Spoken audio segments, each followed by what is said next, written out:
But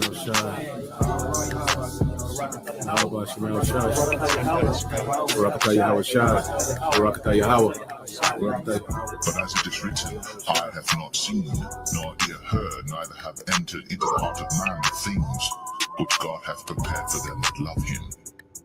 But God hath revealed them unto us by his Spirit. John chapter 14. Let not your heart be troubled. Ye believe in God, believe also in me. In my Father's house are many mansions. If it were not so, I would have told you. I go to prepare a place for you. And if I go and prepare a place for you, I will come again and receive you unto myself, that where I am, there ye may be also. So at the right hand of the Lord, there are pleasures forevermore. So we can look at the earth today, and there are still, even though this devil has destroyed and ruined the earth and polluted the world, polluted the air, polluted the waters, polluted the food and the people and everything, and the earth itself, there are still places on earth that are so breathtaking and so beautiful, even though it's still tainted, but it's just so beautiful to look at.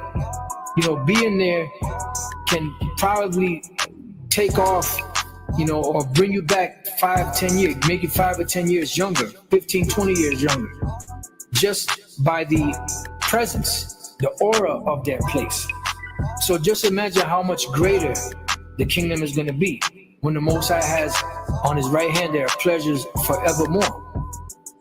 You know, imagine how much greater, how much more beautiful the kingdom of heaven is going to be once it's established. You know, and these are things that we have to keep in mind, because this is what we're fighting for. Blessed are the poor in spirit, for theirs is the kingdom of heaven. Blessed are they that mourn, for they shall be comforted. Blessed are the meek, for they shall inherit the earth. Blessed are they which do hunger and thirst after righteousness, for they shall be filled. Blessed are merciful, for they shall obtain mercy. Blessed are the pure in heart, for they shall see God. Blessed are the peacemakers, for they shall be called the children of God.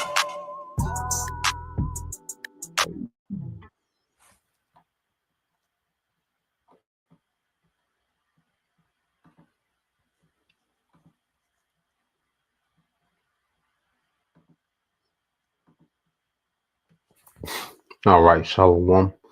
First and foremost, I would like to give all praise and glory unto Yahweh, Bahashem, YAHAWASHI, Bahashem, Kakadash, and double honors unto the apostles and the elders of GMS who rule well, teach well, being great examples to us younger brothers.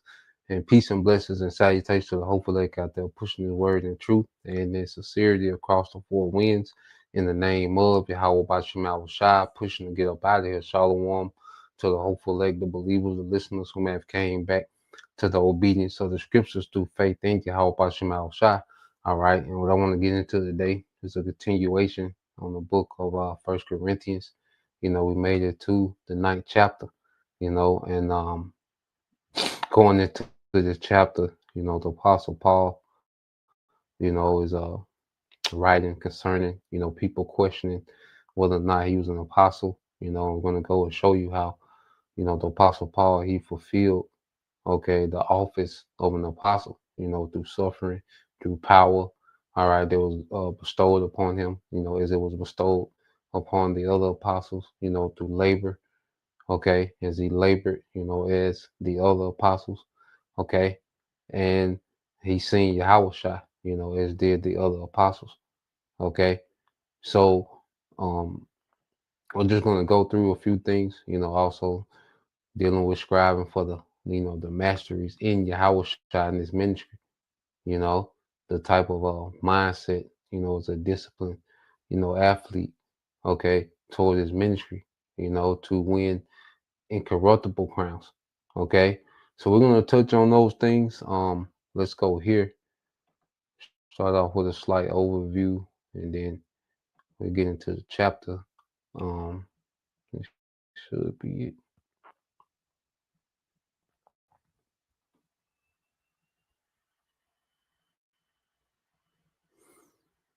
This might be no.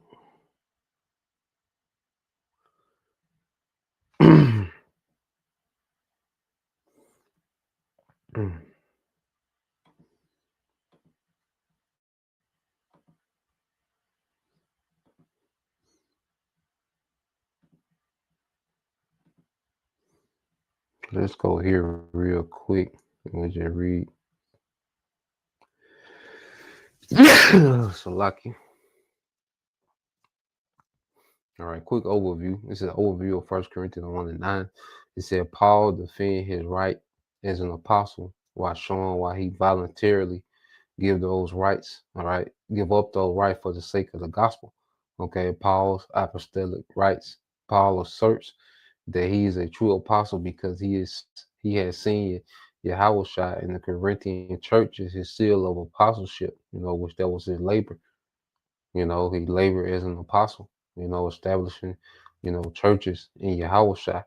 Okay, it says he has the right to food, drink, financial support, all right, and to have a believing wife, all right, like other apostles.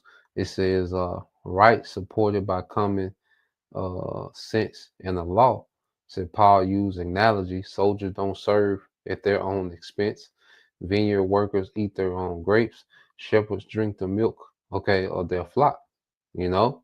So he was using these analogies, explaining and expounding, like, okay, um, my labor in the church, by right, it's certain things that you know, that I'm supposed to have privileges to, access to, but Apostle Paul, he didn't use that, for the sake of forwarding the gospel, not being the hindrance. Okay. This is point 3. It said Paul refuses to use these rights. Okay, verses 15 to 18. Paul emphasizes that he chooses not to take financial support from the Corinthians, so no one can claim, all right, his motives were impure. His reward is preaching the gospel freely.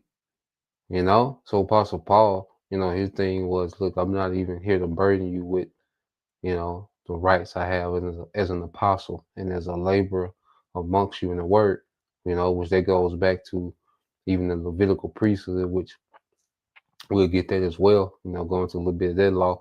But it said Paul adapts to Jews. Paul adapts to Jews, Gentiles, Israelite foreigners, and the weak without compromising the law for Mashiach, so that some might be saved. All right. And it goes to the athletic metaphor. Paul urges disciplined living like runners and boxers. He disciplines his body so that he will not disqualify himself after preaching to others. Okay. So let's jump into it. All right. We got a few more things we'll look into. We'll come back. I got another chat pulled up, but let's go here. To First Corinthians. All right, we're reading the AMP.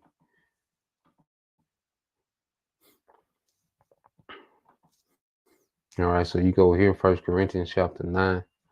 All right, this is the book of First Corinthians chapter 9 and verse 1. It says, am I not free, unrestrained, all right, and exempt from any obligation? Am I not an apostle?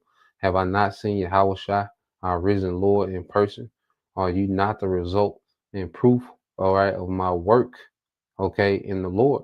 Okay, so he's like, look, and we're going to get some of these precepts, okay? So it says, when we read this little tidbit, that Paul knew that to be an apostle in the same sense of the original 12 apostles, with Mattathias replacing Judas Iscariot, Acts 1:26, he had to be an eyewitness of the resurrected Hamashiach. His encounter with Hamashiach on his journey to it's like in his journey to Damascus met this requirement. Okay, so you're gonna get a couple of these things. Okay, but Verse 2 said, if I'm not considered an apostle to others, at least I am one to you, for you are the seal and the certificate, all right, and the living evidence of my apostleship in the Lord, confirming and authenticating it.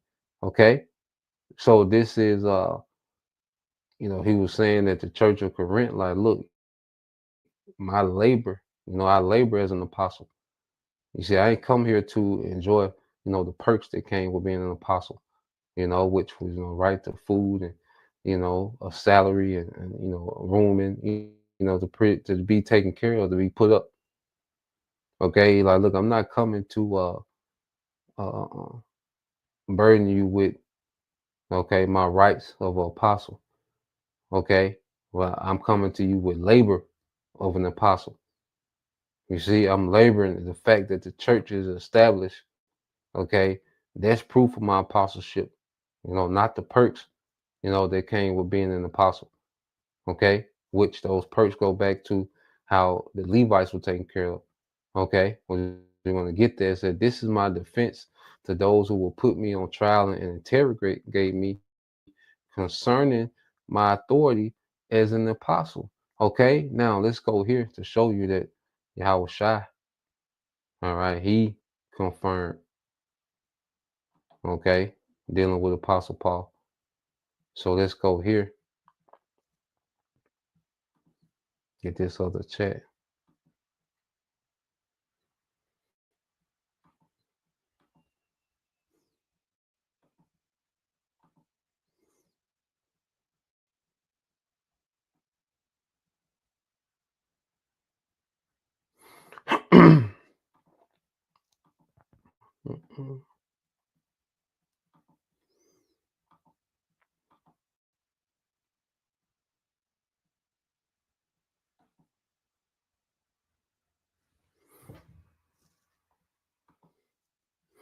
All right, so you go here, it says Paul was chosen directly by YAHAWASHI. Paul did not receive his apostleship from men, all right, but by direct calling from the risen of Mashiach. Okay, so let's go to the book of Acts. Let's go to some of these precepts. Okay, we'll go there, and then we get that in Galatians as well. Okay, and then I think it's the book of, yeah, okay, yep. So we got a few things we'll get into. So let's go here first, dealing with the book of Acts chapter 9. And got to pull up a few references. Okay, Acts 9. All right, then Galatians 1 and 1. Just to show, that it was YAHAWASHI, all right, who established the Apostle Paul in his office, man. And these same men, that was back, and that was against the teachings, and it was against, Apostle Paul, okay, which he was a steward of YAHAWASHI, all right. He was ordained by YAHAWASHI himself, all right. But Jay could tell you today, that Paul, listening to Paul is optional. Paul got to make sense to you. You see, you can use it when it makes sense to you. Okay, but when it goes against your agenda, your personal agenda, Paul don't matter then. Okay, which is madness, man. But the Yahweh Shem Al Shai shedding light, on his men that have labor for him. First and foremost, Yahweh Shai is at the forefront. Because if we talk about these great men, John the Baptist, you gotta go into Yahweh Shai. When you talk about Paul, you gotta go into Yahweh Shai, man. Okay, these men that are back today, they hated YAHAWASHI and they hated the men of YAHAWASHI. Okay, and they're able, to dress these things up as if, they're doing this for your benefit. Okay, all right. This is the book of Acts chapter 9, and verse 1 says, still, um, now Saul still breathing threats and murder against the disciples of the Lord, and relentless in his search for believers, went to the high priest, and he asked for letters of authority, all right, from him to the synagogues, all right, of authority from him to the synagogues of Damascus, so that he, all right, that if he found any men or women there belonging to the way, believers, followers of Yahawashi, all right, the Messiah, when it said men and women alike, he could arrest them and bring them bound with chains to Jerusalem. So he like a bounty hunter, for believers. Okay. And then it's ironic the Lord made him what? A fisher of men, the hunter of men in the spirit for his sake. You see, it says as he traveled, he approached Damascus, and suddenly a light of heaven flashed around him, all right, displaying the glory of the majesty of Mashiach. All right, Yahushua came in that chariot, okay, and that chariot blinded him. That light from the chariot blinded him. Okay, he says, and he fell on the ground, okay, and heard a voice from heaven saying to him, Saul, Saul, why are you persecuting and oppressing me? And Saul said, who are you? And he answered, I am Yahushua, all right, whom you are persecuting, which he said that in the Hebrew tongue, let you know, he said Yahushua. It said, now get up and go into the city, and you will be told what you must do. The men who are traveling, all right, with him, all right, were terrified and stood speechless, hearing the voice, all right, but being seen, all right, but seeing no one. Okay, so on the Apostle Paul, because this was his calling, and it was directly from Yahushua, so he had an encounter, okay, with Yahushua. He seen Yahushua. Okay, now when you jump down, okay, this is Acts 9 and 15. It said, but the Lord said to him, okay, speaking to Ananias, okay, to concerning Paul. Okay, this is Acts 9 and 15. It said, but the Lord said to him, go, for this man is deliberately, all right, is a deliberately chosen instrument of mine to bear my name before the Gentiles and kings, all right, and the sons, okay, of Israel.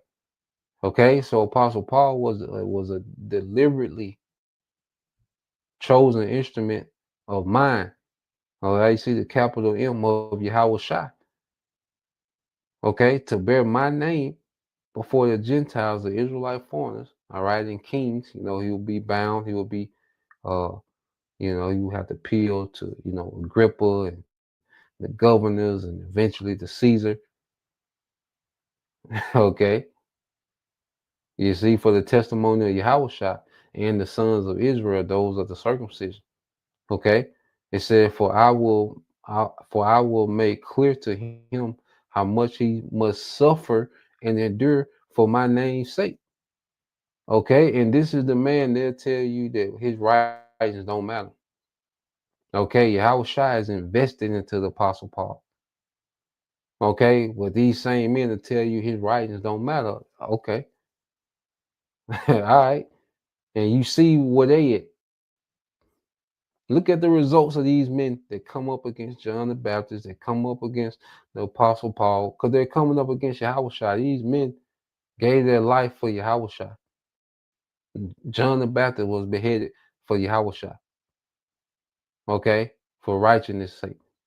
Apostle Paul beheaded for Yahushua for righteousness' sake. Okay, but the labor and the work that these men put in, the suffering that these men went through for the sake of Yahweh Shema Shai is disregarded by some nigga, okay, in the fitted hat and the Friends t-shirt, okay, with a podcast mic. You see? All right. Hey, if y'all like it, we love it. Okay, if them your guys, hey, ride it out with them, So let's go here to the book of Galatians chapter 1. All right, so he's seen Yahushua, which there was a qualification.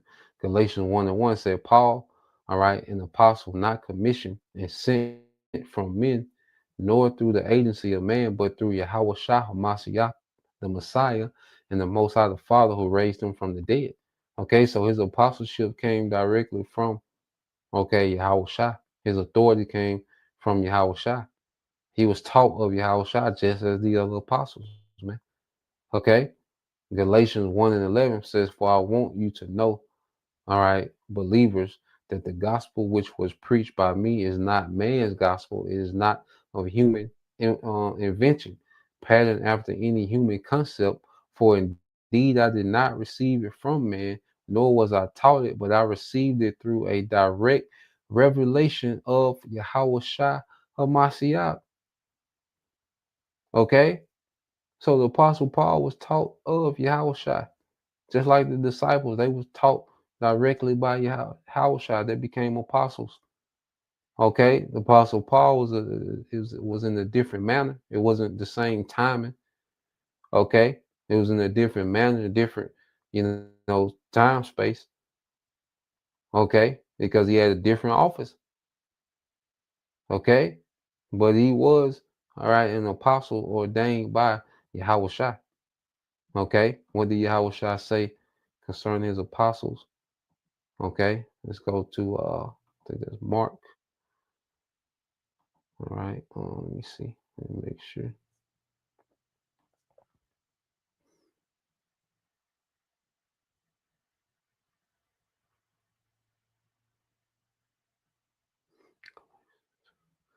We'll get that too.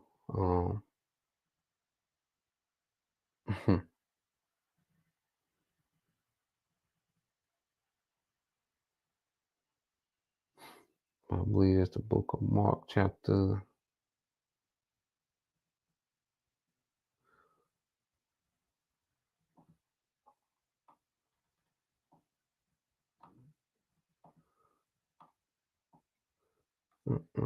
So like, give me a minute.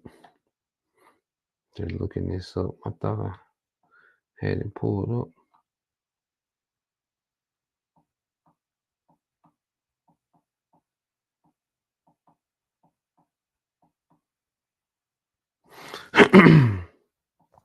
Because Yahawashi. Okay, yeah, Mark 16. Okay, and 18. All right, so let's go here to the book of Mark, chapter 16.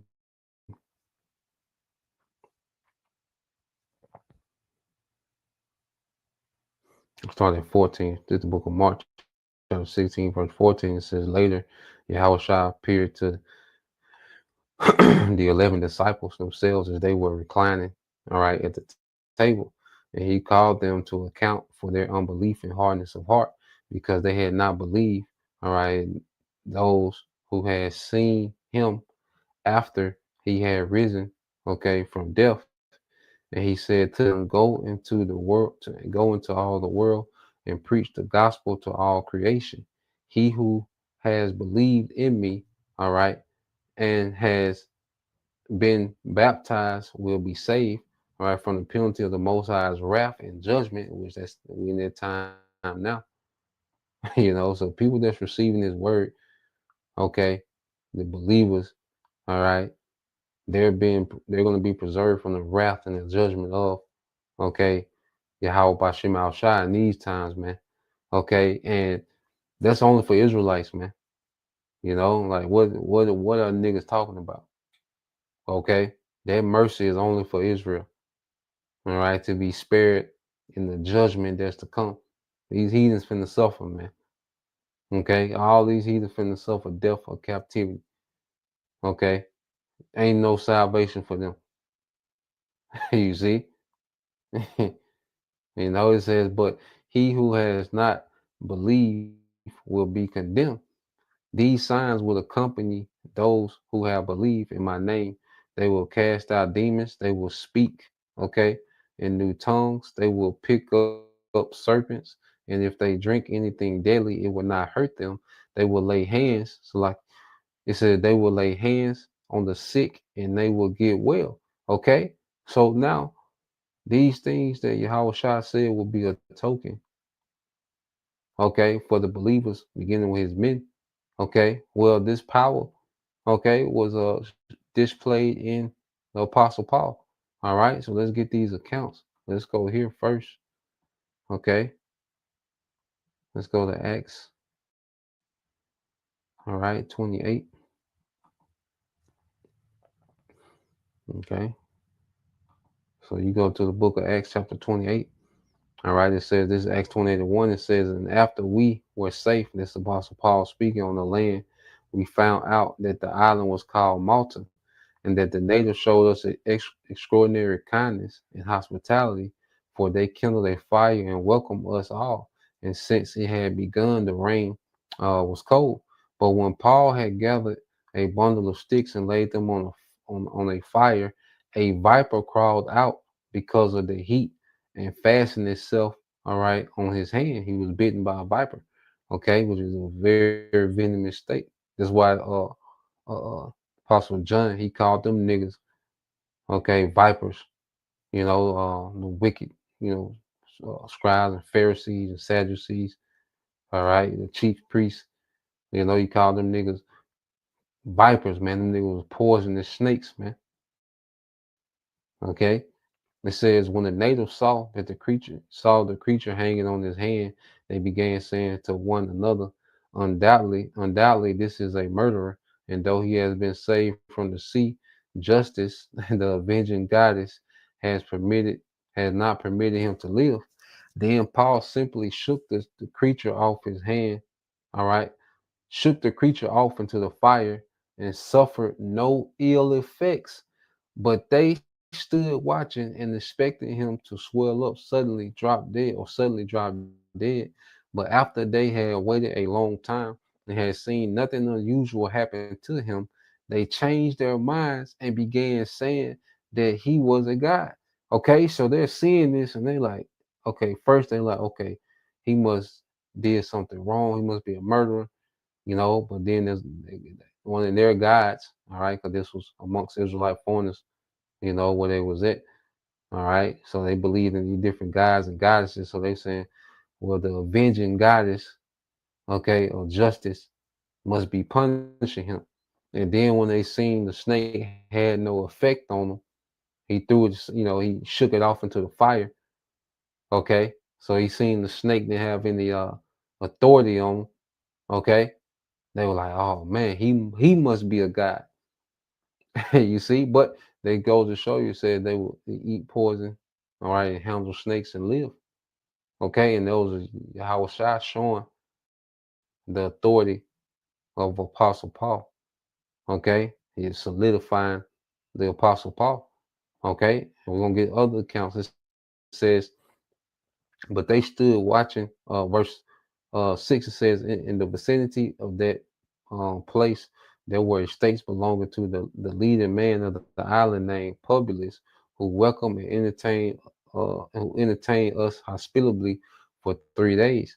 Okay, uh, let's keep going here. Verse 8, it says, and it happened that the father, okay, of Publius, all right, was sick in bed with reoccurring attacks of fever and dysentery. Okay, and Paul went to him, and after he had prayed, he laid his hands on him and healed him, showing more power. So Paul was, he was immune to poison. Okay, which Yahweh said that would be so. Okay, as he was getting ready to depart and send out his disciples on their missions. Okay, now they're apostles that sent forth. Okay, so he's immune to poison. He has the power to heal in the name of Yahweh. Okay, after this occurred, the rest of the people on the island who had diseases were coming and up to him and being healed. Okay, good grief, niggas. What do niggas want to see? That's why Yahweh when they were talking about John the Baptist, like, what do y'all niggas want to see? Okay, read the scriptures. One crying in the wilderness. What is John the Baptist doing? What do you niggas want to see? Okay, Apostle Paul, the Yahweh is showing you this my guy. Okay, he was doing the miracles Yahweh was doing. Oh boy. And it was all for the witness of the gospel, man. As he was teaching these people that believe in different gods and goddesses, and they seen their power and they believed the gospel, man. They was converted. Good grief, boy. You cannot please niggas, man. You know, you cannot please niggas and the nigga woman. All right. It's something you just gotta live with, brothers. You cannot please niggas or the nigga woman. Impossible. Okay. So let's go here to the book of Acts, chapter 20. You know, uh,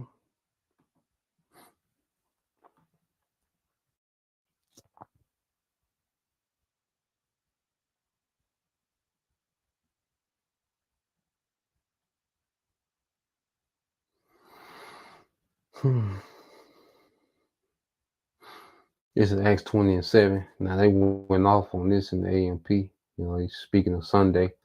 All right. It said, now on the first day of the week, which it was a Sabbath. Okay. Not a Sunday. Okay. They didn't go by, all right, their calendar. Hebrews didn't go by this calendar. Okay. Paul was a Pharisee. Okay. He grew up in that way. So he didn't go by no damn Sunday, Monday. All right. Like Elder Pastor Hart say, no 7-11 calendar. Okay. It says, now on the first day of the week, when we were gathered together to break bread, all right, share communion, Paul began talking with them, intending to leave the next day, and kept on, all right, with his message until midnight. So he had a long sermon. It said, now there were many lamps in the upper room, all right, where we assembled. So he just teaching all night. All right. And there was a young man named Eutychus, all right, which means lucky, all right, sitting on the windowsill. He was sinking into deep sleep, and as Paul kept on talking longer and longer, Paul teaching, getting down. Okay. You see? Because it's even just a little tidbit said Luke the writer takes a good natured poke, all right, at Paul when he described Paul's long-winded preaching. Anyone who studies Paul's letter, especially in the original Greek, will soon discover that Paul was a vivacious, wonderfully emotional servant of the Lord who was never stingy with words. Hey, Paul used to get down, man. The spirit is on him, man. Hey, niggas tripping, man. Niggas tripping, man. Well, we'll see, man. Y'all nigga, y'all y'all not obligated to believe, okay, that Apostle Paul was a man of the Lord, man. Keep doing what you're doing. Y'all niggas got to figure it out, and everybody that run with them niggas, keep running with them, It is what it is, man. What's say real recognize real, Oh boy, well yeah, Paul, and then it showed you too, like I say, because Paul, his he was showing his apostleship through labor. Like I said, he wasn't there to, to pull up and receive benefits and I'm an apostle. He wasn't throwing it around. He showed he was apostle in his labor. He led with his labor. You see, then you got to think Paul. Paul used to teach. So he teaching so long, Jake. Jake gonna fall out the window, man. Jake. Well, Paul breaking it down.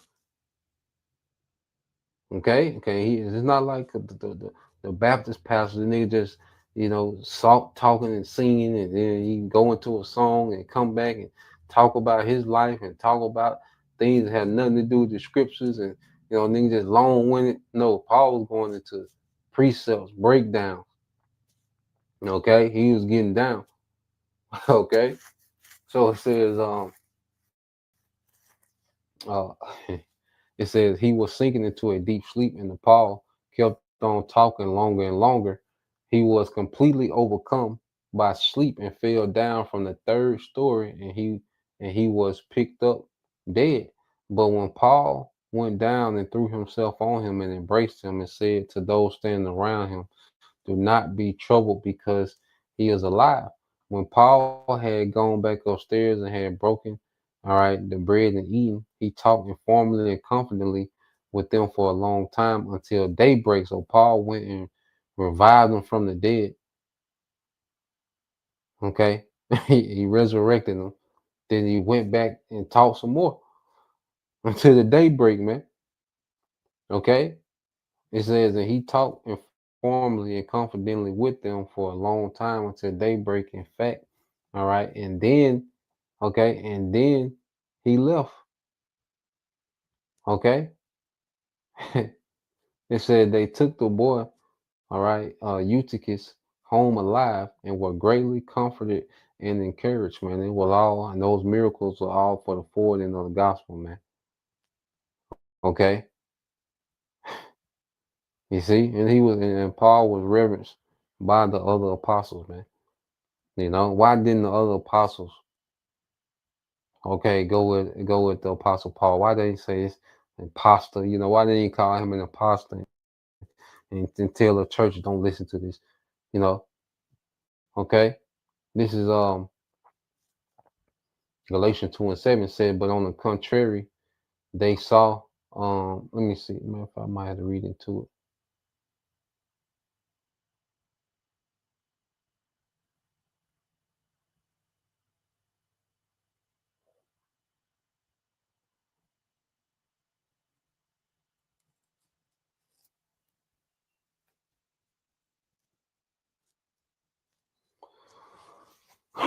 This in Galatians 2:6. It said, but from those who were of high reputation, whatever they were in terms of individual importance, make no difference to me. The Most High shows no partiality. He is not impressed with positions that people, all right, hold, nor does he recognize distinctions such as fame or power. Well, those who were of reputation contributed nothing to me.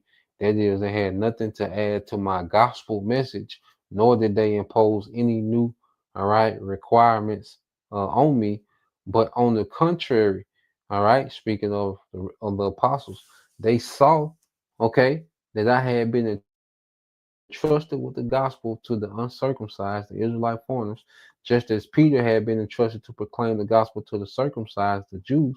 For he who worked effectively, okay, for Peter and empowered him in his ministry to the Jews also work effectively for me and empower me in my ministry to the Gentiles, okay, and recognizing the grace that the Most High had bestowed upon me, all right, James and Cephas, which is Peter and John, all right, who were reputed to be pillars of the Jerusalem church, gave to me and Barnabas the right hand of fellowship, okay, a solemn act, okay, of partnership signifying acceptance, agreement, and trust, the right hand of fellowship, a solemn act of partnership signifying acceptance, agreement, and trust, man. What are you niggas talking about, man?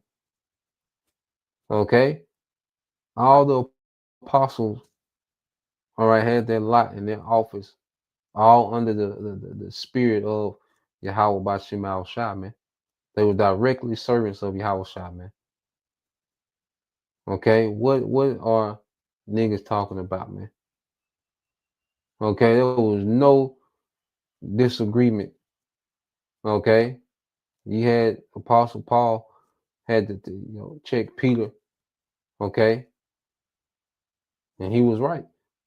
You see, but you think he came at Peter sideways and nah, man, he just look, man, because Apostle Paul had been around, so he had been around the Israelite foreign. That was his office, man. So you know, but no, they was all in agreement, man. At the end of the day, they was all unified by the same spirit, same belief, same doctrine.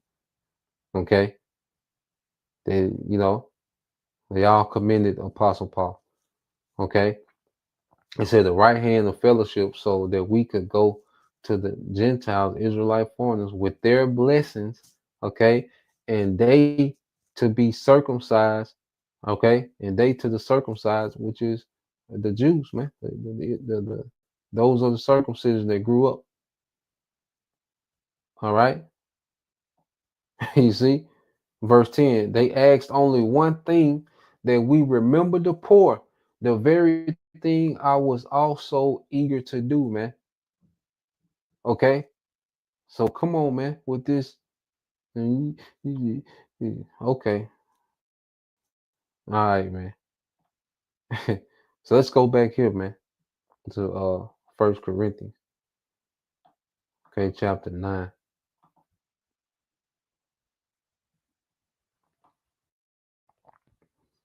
All right, First Corinthians chapter 9:4 says, "Have we not the right to our food and drink?" 8, it says, "At the expense of the churches. Have we not the right to take along with us a believing wife, as do the rest of the apostle and the Lord's brothers?" All right, and Cephas, which is Peter.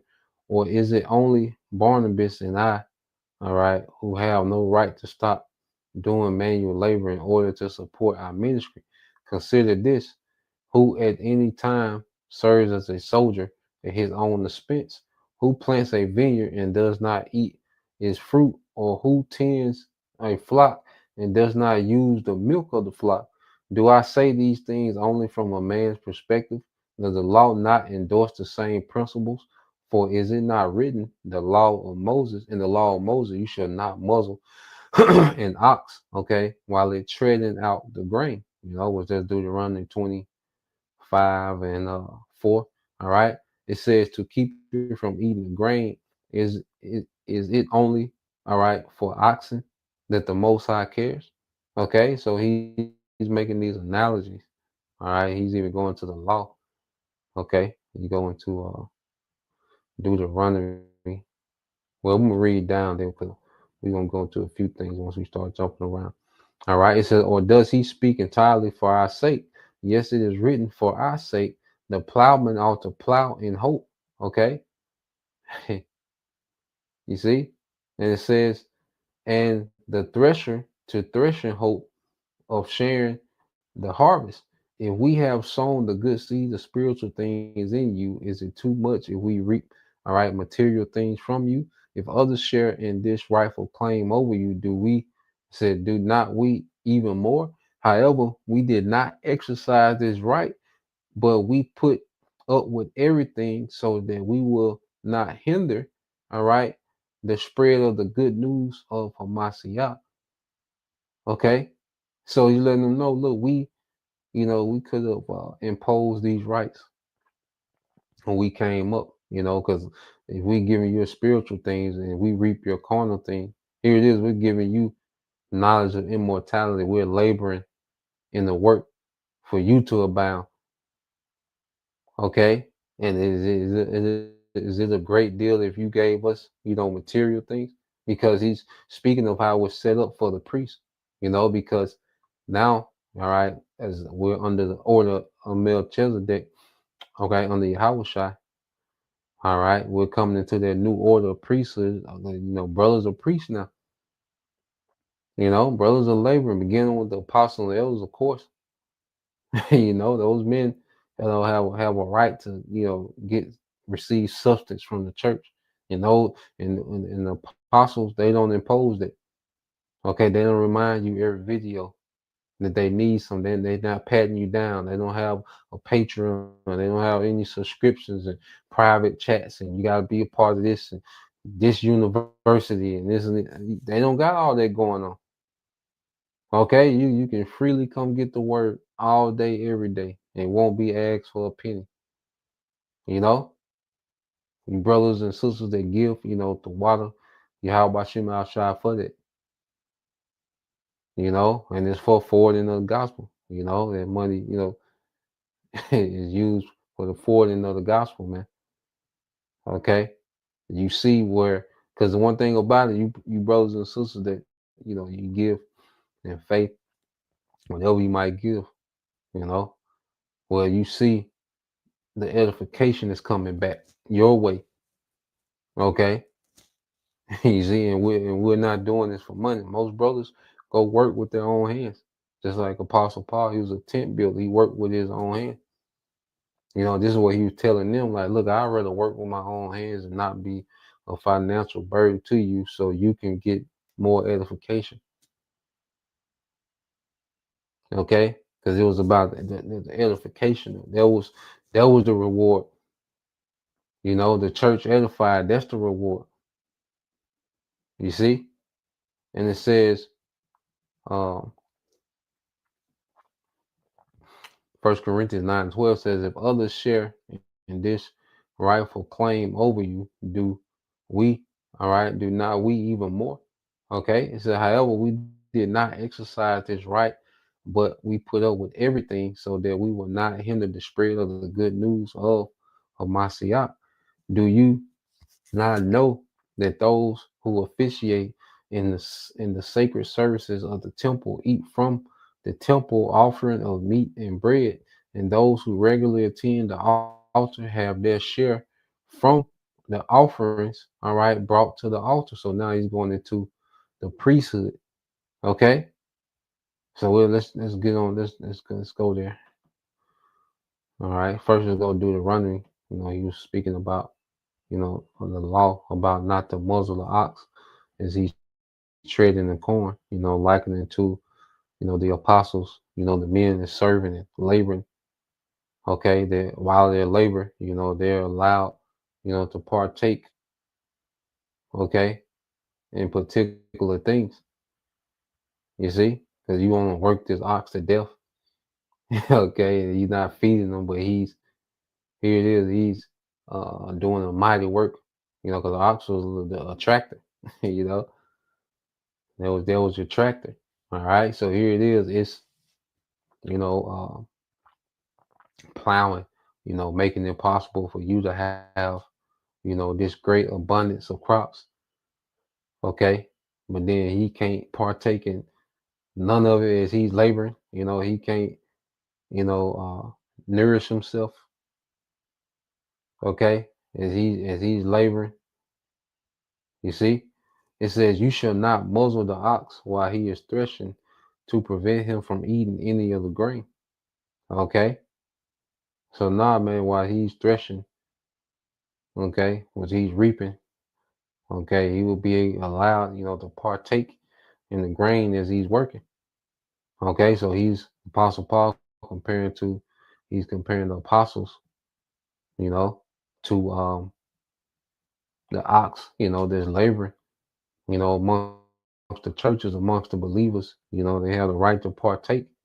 Okay, not to destroy you, all right, not to, leave you financially devastated, okay, but to partake, okay, in things that would relieve them, okay, as they minister. Okay, Numbers 18:8 said, then the Lord spake to Aaron, now behold, I the Lord have entrusted you with my heave offerings. All right, now this is dealing with the priests, okay, showing you that the Lord, had it set up to where the priests were taken care of. All right, because their labor was the temple. That's all they did. That was a full-time duty. Okay, and there was work all day. The Levites, they were the bankers. Okay, they were the lawyers, experts in the law. Okay, they had to interpret the law. You see, which means they had to study and you know they they had to be butchers. Okay, for the animals of sacrifice. Okay, and a nigga say they weren't doing much. Like they just had it made. Nah, I tell you what, you go pick up a ram and carry it 50 feet. Okay, you go pick up a ram and carry it 50 feet. You see, you do that all day, every day. Okay, because there's some people that was their job. Just to take the okay. You see, some people that all they did was burn incense, which they made those incense. Okay, and then they would burn them as a perfume because you had that smell. You had, so the Levite, that was a labor. It was a tedious job. Okay, and maintaining the temple. Okay, and keeping this system of sacrifice going. Okay, so the Lord would provide for them to where they didn't have to work outside the temple, so they can focus on serving Him. Okay. It says the Lord, all right, spoke to Aaron. Now behold, the Lord, have entrusted you with my heave offerings, even all the holy gifts of the Israelites. I have given them to you as a portion, and to your son as a continual allotment. This shall be yours. Okay, this shall be yours of the most holy things, reserved from the fire, every offering of the people, every grain offering and sin offering and guilt offering, which they shall render, give, give to me, shall be, all right, shall be the most holy for you and your sons. You shall eat, all right, you shall eat it as the most holy thing. Every male of your family shall eat it. It shall be holy unto you. This also is yours. All right. So even part of the sacrifice, they were allowed to partake in particular parts of that meat. Okay. It said this also is yours, the heave offering. Okay. Uh, of their gift, including all the wave offering of the Israelites. I have given them to you and to your sons and your daughters with you as a continual allotment. Everyone in your household who is ceremonially clean may eat it. All the best of the fresh olive oil, all right, and the best of the new wine of the grain, the first fruits of those which they give to the Lord, I give them to you.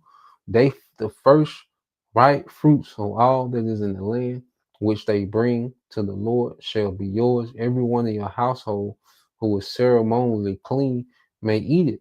Every devoted thing, every devoted thing in Israel, every thing that has been promised to the Lord with an oath shall be yours. Every firstborn of the womb of all flesh, whether it be man or animal, which they bring to the Lord, shall be yours. Nevertheless, the firstborn man you shall most certainly redeem. All right, which firstborn uh, male child was born, then you have to redeem that through the priest.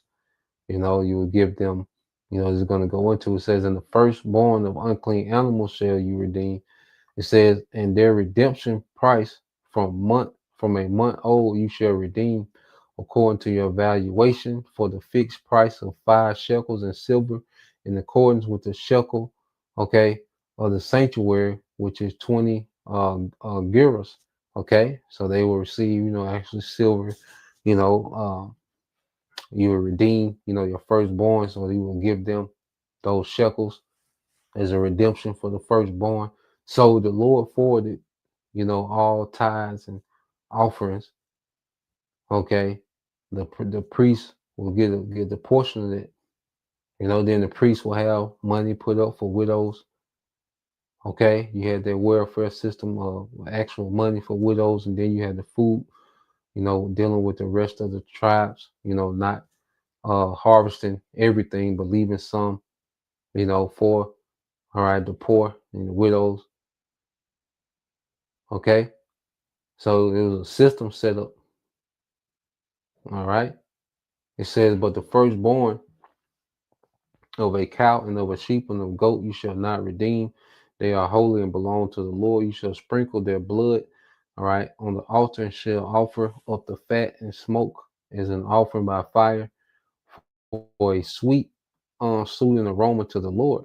Their meats, all right, their meat shall be yours like the breast of a wave offering and like the right thigh." All right. So they was able to eat of the breast and the right thigh, okay, of those cows and lambs.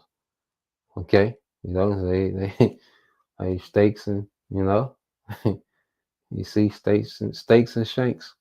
All right, number 18 and numbers 18 and 19 say all the offerings of the holy things which the Israelites offer the Lord I have given to you and your sons and your daughters with you as a continual allotment. It is an everlasting covenant of salt. Okay. All right. It says they cannot be dissolved or violated before the Lord, to you and to your descendants. Okay. To you and to your descendants. Okay. So there was the salary, basically the salary, okay, of the Levites. Okay. They didn't have to work. They was provided for because their work was the temple. You see, so Apostle Paul is making this reference. This is what he's referencing to. Like these Levites will give their life to the temple. Okay, but now he's equating it to how the apostles, they give their life, to teaching, to the ministry. So to receive, okay, you know, um, to receive resources from the church. Okay, that wasn't no foreign thing. That wasn't nothing that was off. This goes back to an old system. Okay, and I would say it is what it is. I say you're not being, grifted. Okay, you're not being extorted. You're not being pressed. You give what you give. You see, and at the end of the day, the Lord, all right, He gonna make it. He gonna make a way. The Lord make a way for brothers to have, opportunity to teach, and that's what it's about. You know, but there's nothing wrong with uh, providing for the men that teach you. All right, that's teaching you the truth. So the concept of paying, your teachers and providing for your teachers is not off. Okay, but the teachers, okay, they're responsible for teaching the truth. Okay, and these men are getting rich off gimmicks. You see, but hey, the blind gonna lead the blind. All right. Back in First Corinthians 9 and 15, it says, what was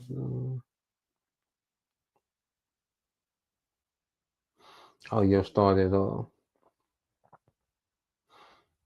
13 again. It said, do you not know that those, all right, who officiate in sacred services, going back to the Levites of the temple, eat from the temple, offering the meat and bread, and those who regularly attend the altar have their share from the offering brought to the altar. So also on the same principle, the Lord directed those who preach the gospel to get their living, all right, from the gospel. But I have used none of these privileges, nor am I writing this to suggest that any such provision, all right, be made for me now. For it will be better for me to die than to have anyone, all right, than to have anyone deprive me of my boast, all right, in this matter of financial support. For if I merely preach the gospel, I have nothing to boast about, for I'm compelled that it is absolutely obligated to do it. Woe to me if I preach not the good news of salvation. Okay, so Apostle Paul, he understands that, look, I don't preach, all right, for the sake of boasting. Okay, and I don't need, your financial support. Okay, I got an obligation, whether y'all pay me or not. Okay, whether y'all give or not, I got an obligation. Okay, woe to me, destruction to me if I preach not the gospel. Okay, so for if I do this work of my own free will, okay, you see, then I have a reward. But if it's not of my will, but by the Most High's choosing, I have been entrusted with a sacred stewardship, man. So yeah, man, we're here. We've been called and we've been brought into this thing, man. We had no ambitions coming up to be, okay, a teacher of the truth, man. Okay, we didn't have any ambitions, or we didn't know what this was. We didn't understand this concept. Teaching the Bible on the street corner, getting precepts and line upon line. We didn't know what that was, man. You know? So now we've been entrusted with this. We've been chosen and we've been called and entrusted. We pray that we're chosen, you know? But we've been called and entrusted to do this, man. Okay? Every brother got their own office. It says, what then is my reward? Just this, that when I preach the gospel, I may offer, okay, the gospel without charge to everyone, so as not to take advantage of my rights as a preacher and apostle in preaching the gospel. Yeah, so Apostle Paul, like, man, my reward is to be able to freely, teach this word, man, and not to even be a charge unto you. I'm thankful that I'm in a position to where I don't have to burden you, okay, financially. Okay, I can freely teach you this good news. Okay, and you being edified, you being built up, that's the reward. Your consistency in Yahawashi, your belief, your eagerness for this word, that's the reward. Okay, you're really becoming, okay, what you're meant to be in Yahawashi, you're really becoming that, man. That's the reward. You know, see brothers grow, man, and see, even few sisters become serious minded, man. That's the reward. Okay, 1 Corinthians 9:19 said, "For though I am free for all men, I have made myself a slave to everyone, so that I may win more for Hamashiach." Okay, because Apostle Paul was a free man. Okay, but for the ministry's sake, he became a slave. All right, unto the churches, man, he became a servant. Okay, for the spreading of the gospel, the good news. It said, "To the Jews I became as a Jew, so that I might win." All right, the Jews for Hamashiach to men under the law. Okay, I became as one under the law. Okay, though not being under the law myself, so that I might win those, all right, who are under the law. Okay, to those who are without, outside the law, I became as one without the law, though I am not without the law on the Most High, but under the law for Mashiach, so that I might win those who are without the law. Man, so Apostle Paul, he had a lot of range as a teacher and his character, because I say he grew up seeing both spectrums. He grew up in Sardis, which was a Greco-Roman province. Okay, and he grew up as a Pharisee, which was a strict sect. Okay, in Judea. You see, so Apostle Paul knew how to, maneuver around those that was brought up in the law. Okay, he knew how to relate to them, and he knew how to relate to those that were without the law. Okay, that doesn't mean he was partaking, okay, in the things that they was into. All right, but he used those things to bring them to Yahweh Shai. He knew how to relate. That's why he would teach and say particular things, certain analogies he would make, because he knew they was familiar with it. Okay, and he understood, grace. Okay, in Yahweh Shai, he was at liberty. Okay, to do particular things for the sake of winning. All right, souls for Yahweh Shai, man. Okay, it says, "To the weak I became as weak to win the weak." I have, because he didn't come with these mighty words, and he didn't come throwing around his clout and you know the power that he was given. He had the power to heal, to resurrect. Like he wasn't. He didn't come. Okay, is this this comic book Marvel, hero. Okay, he knew how to be lowly. He know how to deal with the lowly. Apostle Paul knew how to be from around the way. Okay, and said, "I have become all things to all men, so that by all means, in any and every way, save some by leading them to faith." Okay, in Yahweh Shah Mashiach. "And I do all this for the sake of the gospel, so that I may share in his blessings along with you. Do you not know that in a race all runners, okay, run their very best to win, but only receive, all right, but one only receive the prize. Run your race, all right." It said run your race, okay, because each brother has their own race to run to the same finish line, which is the kingdom, man. So run your race in such a way that you may seize, all right, the prize and make it yours. Okay. Now, every athlete who goes into training and competes in the games is disciplined and exercises self-control in all things. That it said they do it to win a crown, all right, that with us, but we do it to receive an imperishable crown that cannot wither. Okay, so Apostle Paul, going back, he's relating to the Greco-Roman customs of what the games and the sports. Okay, you see, and he's saying, look, these men, discipline themselves to win. Okay, because they go into a crown. It says a perishable crown, usually a woven wreath of pine worn as a crown. So they will actually get, a woven wreath of pine. You know anything about, you know, trees or vines, once you cut them from the source, all right, they wither away. So he's saying, look, they're doing this, all right, for a crown that withers. Okay, as this world is withering.